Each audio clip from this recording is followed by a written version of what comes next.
የትላልቅና የዝነኛ ሰዎችን ሞት እንደ ጥሩ አጋጣሚ በመቁጠር በሰዎች እንባ ገንዘብ ለመስራት ካሜራ ተሸክመን ልቅሶ ቤት ድረስ የምንሄድ ሰዎች ህሊናችን ግን እንዴት ፈቀደልን?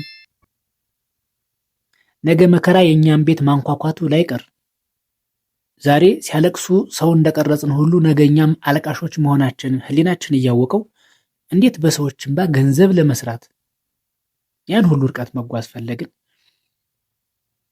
ሰውን በመከራው ቀን መከራ ያቅልልህ ብለን እንረዳዋለን እንጂ እንዴት በዚህ ልክ ልቦናችን ጨከነብን?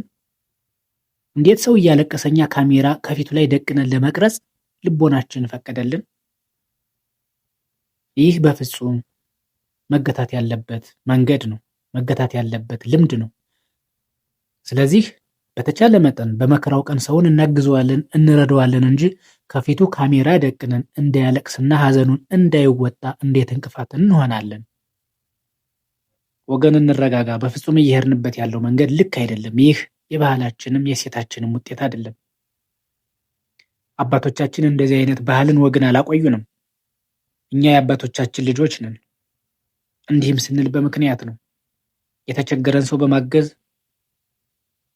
ከሚያለቅሱት ጋር አብረን በማልቀስ ከተደሰቱት ጋርም አብረን በመደሰት ነው የምንታወቀው እኛ ኢትዮጵያውያን እንጂ በሰው እንባ ገንዘብ በመስራት አይደለም የምንታወቀው።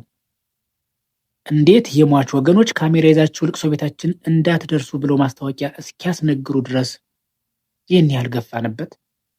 አራደብ እንግዛ ወገን። እየሄድንበት ያለው መንገድ ልክ አይደለም። እንረጋጋ። ነገኛም ሟቾች የሟች ወገኖችም ነን። ስለዚህ አደብ እንግዛ። ተራው ይደርሰናል።